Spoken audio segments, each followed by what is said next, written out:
Okay, welcome back. Now we're going to look at sample means, and I think people think they understand this, but I think they don't. So just listen carefully.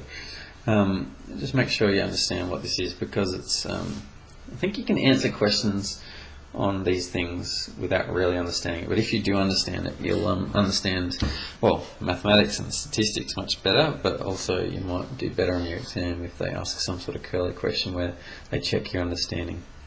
So let's say we've got Australia and we've got all our people living in Australia, and let's say we want to know what the average height of an Australian is.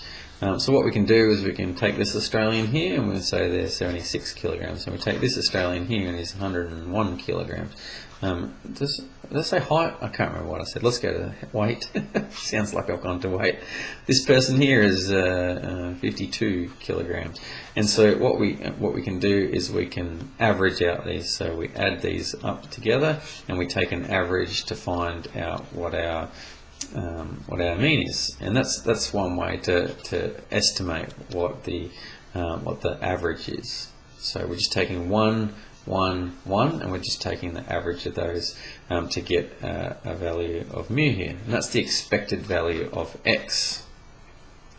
Now that's one way to do it, and what statisticians have found is that there's a more accurate way to take averages. So let's say in this one you took 100 people or something like that. So you took 100 people, and you had 100 values up there instead of 3. You'd have 100 on the bottom. So you're just taking the average. What a more accurate way to take samples is to do the following. What you could do is take a sample of, say, 20 people.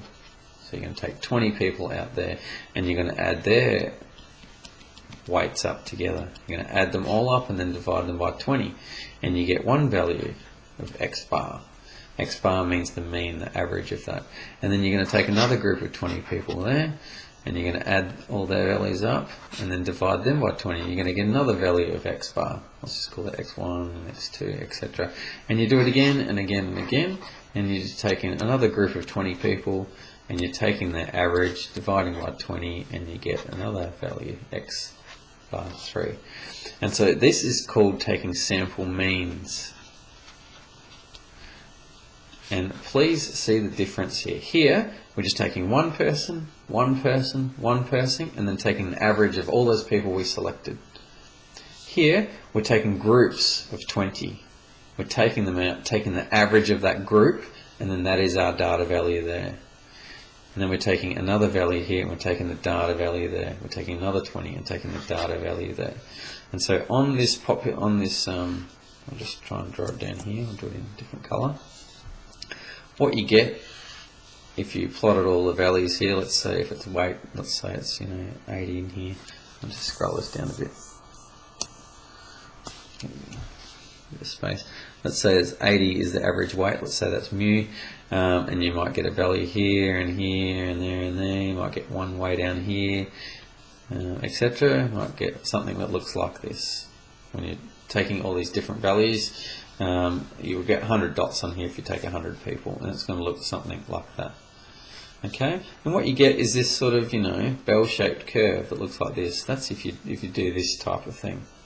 What do you think would happen if we take the sample mean? Have a good think about this. What happens is that instead of getting values like way out here, because you're taking an average of 20 people, all these values get more centered. All these values that are way out here because they're averages of 20 people now, you get all these extreme values coming more in towards the center. And so you'll still have this population mean of 80 kilograms. You'll still get things centered around there. But instead of getting things way out to the extremes, because we're taking an average of 20 people, everything gets centered a bit more, and you're going to get something more like this. It's going to be much stronger, much more centered. You're going to get something like this, where you get you still get a bell-shaped curve, but you see what has happened? The variance has become smaller. It's crushed in. It's much tighter.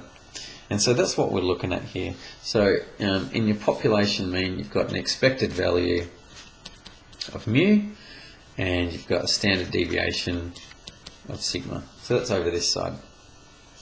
What happens if you take a sample mean?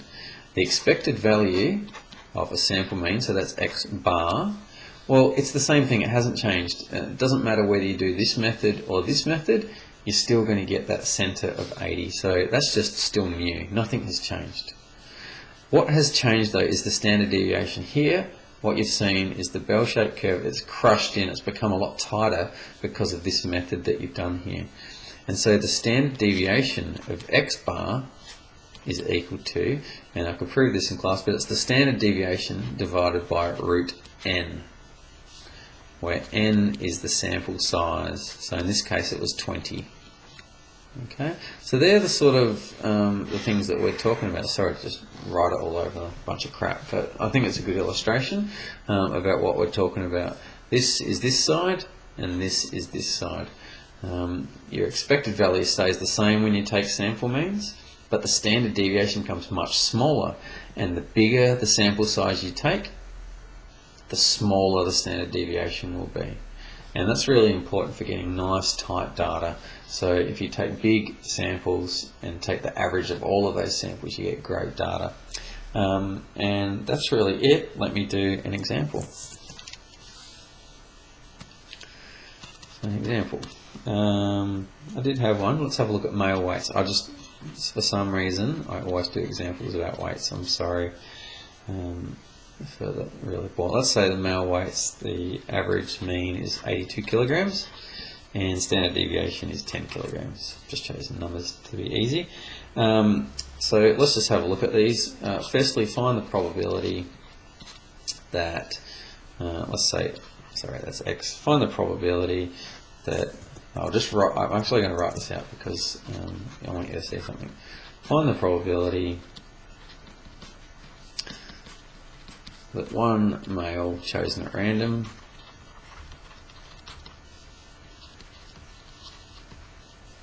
is 88 kilograms or more. Okay, so that's the first one. So let's do this. Find the probability that one male chosen at random. So we're doing that first method that I talked about. We're just taking one male out and finding the probability there's 88 kilograms or more.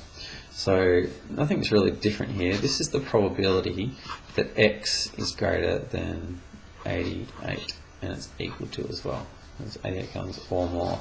So the probability that x is greater than 88. This is the probability that z is greater or equal to 88 minus the mean, 82, over the standard deviation, 10. And so what is that? That's the probability that z is greater or equal to 81. That's negative 2 over 10. So that's negative, what did I say? Negative 2. I didn't narrow it, negative 0.2. Okay, greater than? Yeah. Have I messed up? Oh, it's actually 88 there. 88. My apologies. 88 minus that. So it is 6 over. So I'll just go back to here. That should be 88. I've misread my own thing. 88 minus 82. Is that correct now? Yep, 6 over 10, so that's 0.6. Go to your calculator. I'm not going to do it for you, but I better because I just want to show you the difference. Probability Z is greater than 0.6. Greater than 0.6, so we want 0.6. And we want the upper bound of infinity. Probability of that is 0.274. Okay, now I just want to show you something. So now, find the probability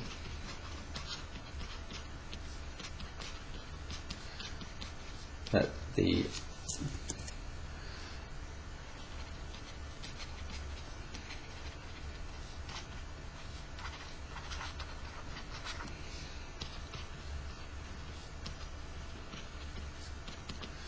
now I'm going to just look at it slightly different. Go to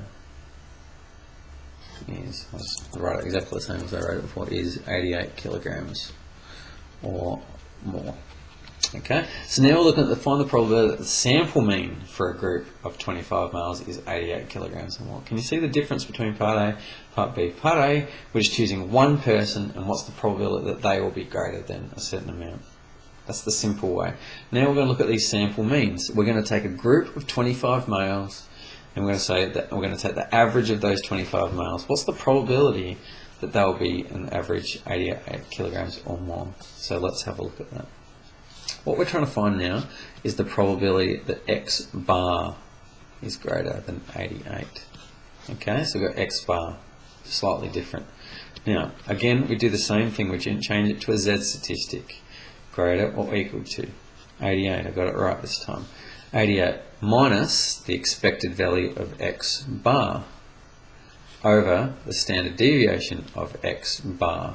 Okay, so we're looking at those values here. I did the expected value of X over the standard deviation of X. This is the expected value of X bar, very different. Okay, so be careful. That's what we want. Now, what is the expected value of X bar? It's just the expected value of X. It's the same thing, which is 82, and standard deviation of X bar is equal to sigma over root n, which is 10 over root 25, 10 divided by 5, which is 2. Can you see how the standard deviation has dropped? It was 10 initially.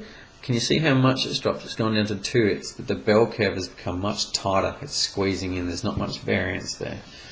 And so we can now calculate this probability. So this is just an aside. I'll just put this as a box here so I can keep going without rewriting. Equals probability that Z is greater or equal to 88 minus 82. So it's still 6 on the top line. 88 minus 82. And the standard deviation over 2. So that's the probability that Z is greater or equal to 3. That looks like quite a small probability. Let's do that. Z greater or equal to 3.